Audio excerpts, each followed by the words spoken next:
Everybody have a seat, please. Hey man, that is good stuff. You know, we're doing a series of sermons right now on finances, on stewardship, and taking God at His word and believing what He says in the Bible about dealing with our finances. And I'll tell you what, I don't mind preaching on money at all. Okay, I've been doing it for years. It's not a problem with me. It's just one of those things. But I'll tell you what, I have heard more reactions about this sermon series than anyone I've done ever before. And the reactions have been really good and really bad. I've been hearing everything. And so it's just been amazing to see people's reactions. You know, our attendance, as soon as I announced that we're doing finances this month, our attendance went from 250 to 200. Had some people say, I mean, check it out. I'm not making this stuff up. I had some people say, I'm not coming back. If you're talking about money, church and money shouldn't be together. So I'm just not even coming back. We had someone, last week we did a video, just kind of God's pie. It was an illustration of saying, you know, we need to give to God. And the guy in the video didn't. And so someone wrote in their check that they gave God's pie. They put that in the memo on the check. So I thought that was funny. Some people have said, you know, that's something that I need to do. You know, it's an easy to understand concept. It's just really hard to apply. People have said things like, I can't afford it. Or my parents did it, but I'm afraid. I was having a thought during one of the life groups this week, because as a church, we know that there's a lot of people in here with a past. There's a lot of people with some type of a history that is just kind of on the side. But people in this church, by and large, are not afraid to just say, you know, this is my past.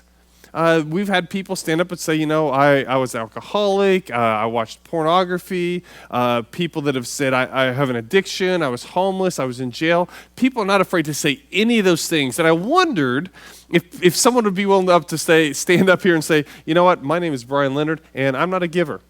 I don't give to church at all. That would freak people out. I think people would be just a little crazy about that. Just people's reaction has just been amazing. But there are some questions about the church and the way that the church deals with money. And so I wanted to just highlight something from there. We have a chart from the budget from this year, just to kind of let you know. The biggest part of where the money goes is staff. We have 3 full-time and 1 part-time staff. And so a lot of stuff gets funneled through them. But we also have administrative costs, you know, those type of things, facilities, missions. Like I said last week, the first 10% of the money that is picked up in offerings, the first 10% goes to missions. That's missions here in Phoenix and throughout the world. And then programming. You know, I'm always amazed that we're able to do so much as a church when our programming budget is so small. It's just, I think it's really cool. It's a good testimony to how faithful our people are and how willing people are to work. And so that chart, just put that up. Just a few other things just about the church and the finances. Number one, I don't know what people give. Okay? People get freaked out about that all the time. They think that when I'm greeting them out or something like that, they think that I know their dollar figures. I don't. I have no idea. Okay? Beyond that, we have a system of checks and balances in our finance department, all right? And so that means that we have some people that are counting the money, and there's never one person in there by themselves counting, and we have different people that are writing checks, and we have different people's checks and balances throughout there. And again, I'm not involved in that process, okay? They don't trust me in there because I would count wrong, or they definitely don't want me writing checks, all right? So I'm not involved in those things. But it's always amazing to me because as a church, we try to be honest. We try and be upfront. We try and be transparent with the things that are going on. Now, does that mean that there's going to be no disagreements when we talk about money and where something is spent? No, there's going to be disagreements. But there's a fundamental trust in the leadership. And I think the leadership of the church has tried really hard to earn the trust of the people. Okay? And so we are trying to do those things. And I say those things because I put a chart up a couple weeks ago, the same one I put up a couple months ago, and it just put it out there that, hey, out of all the households in the church, about half of them give nothing. And a lot of people are crazy offended by that. And they're offended for whatever reasons. And I just want to make sure that you know that I don't know what you're giving, and the people that put the chart together, they don't know what you're giving. There was just a list of households and how much they gave, but there were just no names attached to it. So when that chart was put together, we don't know. And so if you're offended, there you go. And so I'm saying all those things because I'm about to preach on money again. And so I'm just trying to see how many people I can offend this morning. So let's turn to Luke chapter 16 and see what Jesus had to say about money. So if you have a Bible, turn to page 740, or turn to Luke 16. If you don't have a Bible, chair's in front of you, page 740. If you've got a phone or tablet, you know how to find Luke. If you brought your own Bible, Luke is toward the end of the Bible. It's about 3/4 of the way through. The books of Matthew, Mark, and then Luke. Luke chapter 16, Jesus is talking to his disciples, and I'm going to start reading with verse 1. Jesus told his disciples, "There was a rich man whose manager was accused of wasting his possessions. So he called him in and asked him, 'What is this I hear about you? Give an account of your management, because you cannot be manager any longer.' The manager said to himself, 'What shall I do now? My master is taking away my job. I'm not strong enough to dig, and I'm ashamed to beg. I know what I'll do, so that when I lose my job here, people will welcome me into their houses.' So he called in each one of his master's debtors. He asked the first, 'How much do you owe my master?' 800 gallons of olive oil,' he replied. The manager told him, 'Take your bill, sit down quickly, and make it 400. Then he asked the second, 'And how much do you owe?' 1,000 bushels of wheat,' he replied. He told him, 'Take your bill and make it 800. The master commended the dishonest manager because he had acted shrewdly. For the people of this world are more shrewd in dealing with their own kind than are the people of the light." All right, so this is just one of those weird stories in the Bible, and we need to go back and just understand what's going on. First of all, I don't believe this is a parable. A parable is a story that Jesus told kind of as an illustration of a spiritual truth. I believe this is a current event. I believe it's an actual event that happened, kind of a news item. And the reason I believe that is because, first of all, it doesn't say that Jesus told them a parable. When you read through the Gospels, when Jesus tells parables, most of the time it says, Jesus told them a parable saying. It doesn't say that here. And then beyond that, it's just because of the nature of the story, this manager did something wrong, and he did something wrong to get out of to get out of punishment for something he did wrong. And God doesn't tell us when you do something wrong, do something else wrong. Okay? He says when you do something wrong, admit it, deal with it, and do something right. So I think this is a current event that Jesus is dealing, instead of a story telling us do something wrong to get out of trouble. Okay? So here's what happens in the story. There's an owner, and he's got a manager. The manager's just doing a bad job. Okay? And we see that today. There are managers of restaurants that do a bad job, and business goes bad. There are managers of other businesses that do a bad job, and business tanks. Okay? That's what was happening with this guy. He was doing a bad job managing the owner's possessions. And so the owner calls him in and says, "Hey, you're going to get fired. Bring me the books." And the guy's, "Man, what am I going to do? I can't work construction. I'm not strong enough for that. I don't want to sit on the corner and beg." Got it. So he calls in the debtors and says, "Okay, how much do you owe? Well, let's cut that bill. Let's just cut the top of that off, and you're only going to owe this much." And it does that with all the debtors. Okay, and so the reason is because he's thinking if two things. Number one, if I cut their bills, they're going to be friendly to me. And so if I end up out on the streets, they'll welcome me in their house somewhere. Also, it makes them complicit in this little scheme. Okay, so he's not the only one that's going to go down. So, and the master commended him, said, "Man, I'll tell you what, totally disagree with what you're doing, but you were thinking. You were trying to figure out ways to get out of this situation. Your creativity, it's pretty amazing." Now, Jesus nowhere says that this is an okay thing to do, okay? But Jesus says, here's a story, and here's what I want to do with that story. I want to take this manager's actions, and I want to kind of contrast them with what God has called us to do. And so last week I talked about this fact, that God owns the universe, okay? God made the universe. He made the solar systems. He made the planet Earth. He made you. He made me. So God made it all. and he owns it all. But he has entrusted the management of your life, of your possessions, of your money. He's entrusted that management to you. And so the question is not whether or not we own it. That's already been decided.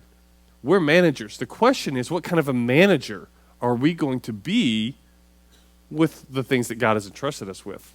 That's what it comes down to. There are three applications that Jesus makes. Jesus tells this story, and at the end of that then, he talks about three ways that we can apply it to our lives. And the first one is in verse 9. He says that we need to be a compassionate manager. We need to be a compassionate manager. Verse 9, Jesus says, I tell you, use worldly wealth to gain friends for yourselves, so that when it is gone, you'll be welcomed into eternal dwellings. Now, this sounds kind of weird. Use worldly wealth to gain friends so you'll get to heaven.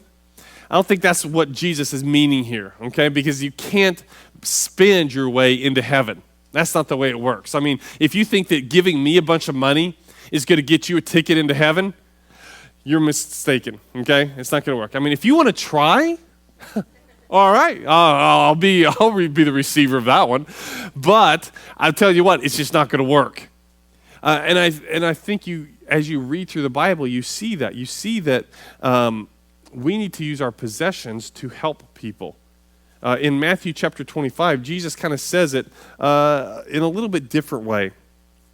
Jesus says, then the king will say to those on his right, come, you who are blessed by my Father, take your inheritance, the kingdom prepared for you since the creation of the world.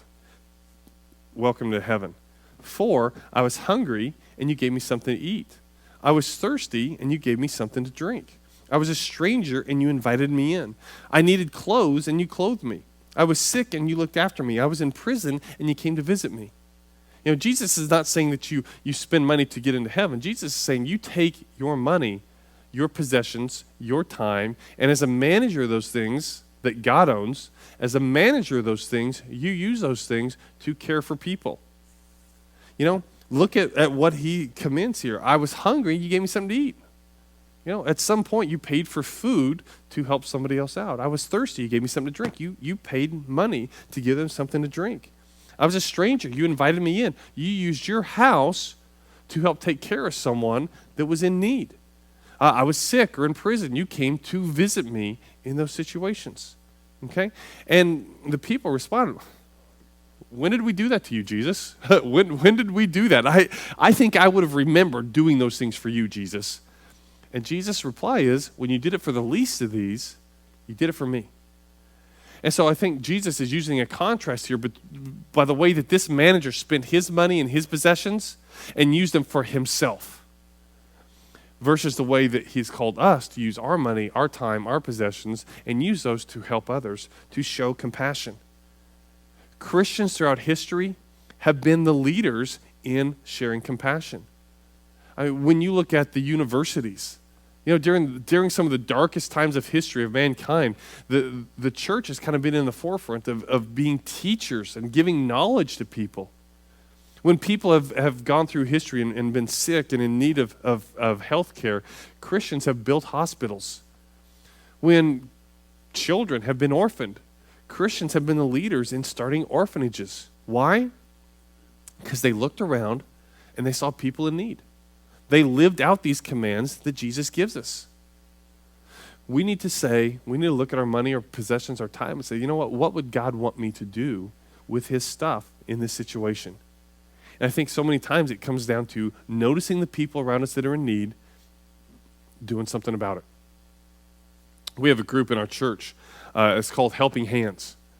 And so Helping Hands, is just their ministry is this. They say, you know what, we're a couple guys that could do handyman stuff, just basic handyman stuff around the house. So if you let us know what your need is, we will see what we can do to get that taken care of. You know, there are people in the church that aren't able to do some of the stuff around their house, and maybe they can't afford to pay someone to do it. So these guys show up and do those things. Why? Because it's something that they're good at, and it's meeting a need of people in the church. You know, one thing we want to do in the future, we'd love to have a kind of a building, a warehouse type of a place that could be a one-stop shop to help people in need in this community.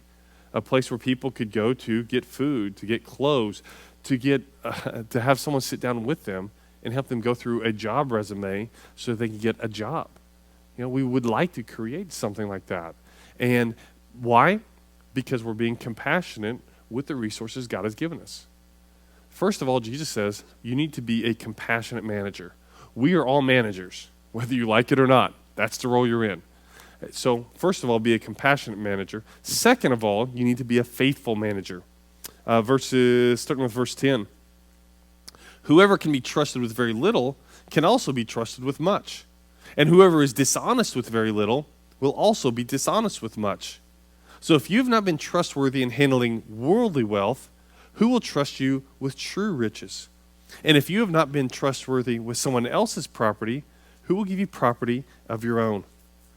Jesus says that those who are trusted with a little can also be trusted with much. Our issue is, when it comes to resources or wealth or fame or whatever, we want all of it right now. We want to be famous or to be rich, and we want it now. And Jesus says it doesn't work that way. Why would I give you a bunch to manage when you're not even being faithful with what I've given you to start with? And it shows up all the time in giving. People are like, God, why don't I have the blessings that those people down the street do? Why don't I have this going on? Why can't I be financially independent? And Jesus is like, well, man, I've given you this stuff, and you're not being faithful with this. Well, I can't afford to give. Well, Jesus said, no, you can. If you can be trusted with a little bit, I'll trust you with more. But so many times we have this excuse that when I make X amount of dollars or when I have this amount of time, then I'll start being faithful with these resources. And God says, it doesn't work like that. We need to be faithful with the things that we have. We need to trust God and do the things He wants us to do. It comes down to being faithful to God. And when we're faithful to God, it doesn't matter what the ride's like. He's there with us. I just came across this news story this morning. It just cracks me up. Okay, just an amazing story. There's a rancher down in Texas. He had some type of a health issue. The ambulance came out to get him, loaded him up in the ambulance, and was taking him into town. As the ambulance is driving to town, a car pulls up by the ambulance, waves them over, flags them over, gets them to stop. As they stop, they're going, what's going on? And the person that stopped them said, there's a dog on the back bumper of the ambulance. No lie, this is a true story.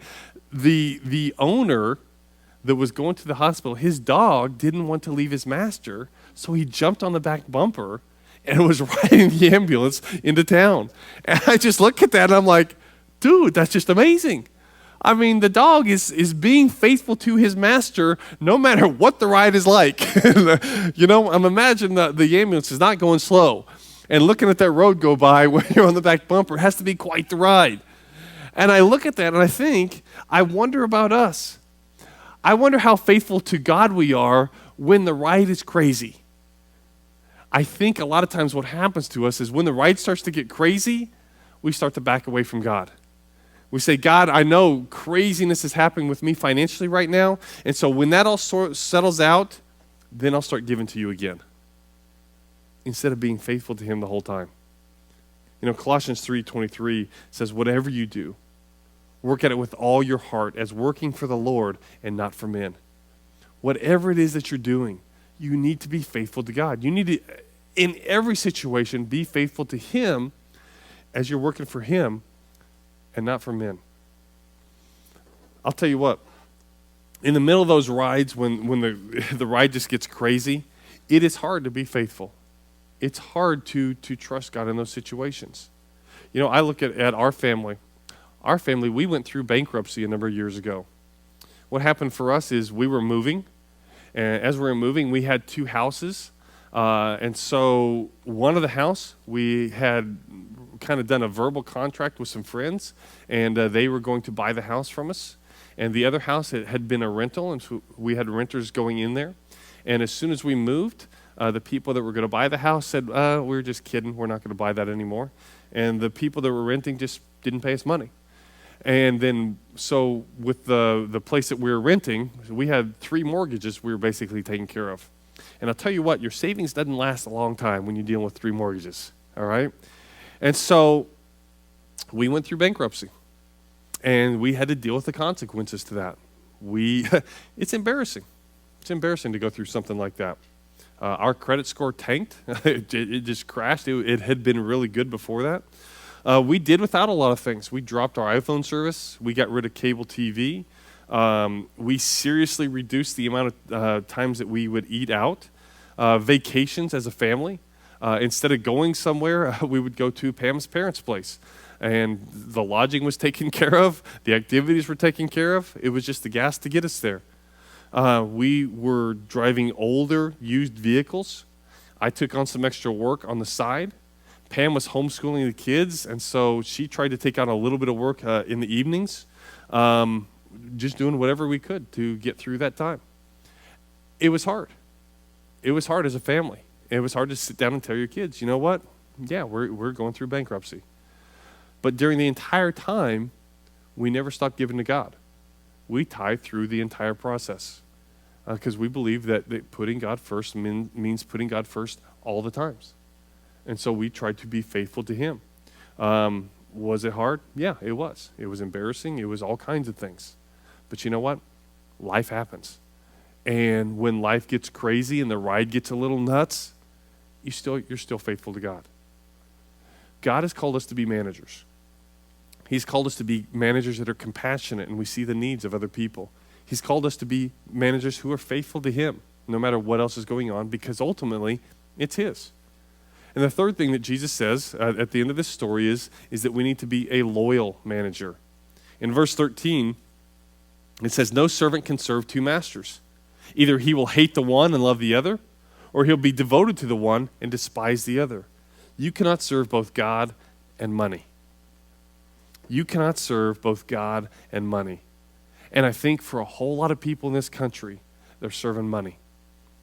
And you would say, no, I'm serving God. I'm putting him first. And the place to really live this out and really check on yourself and to be honest with yourself is to look at your bank account.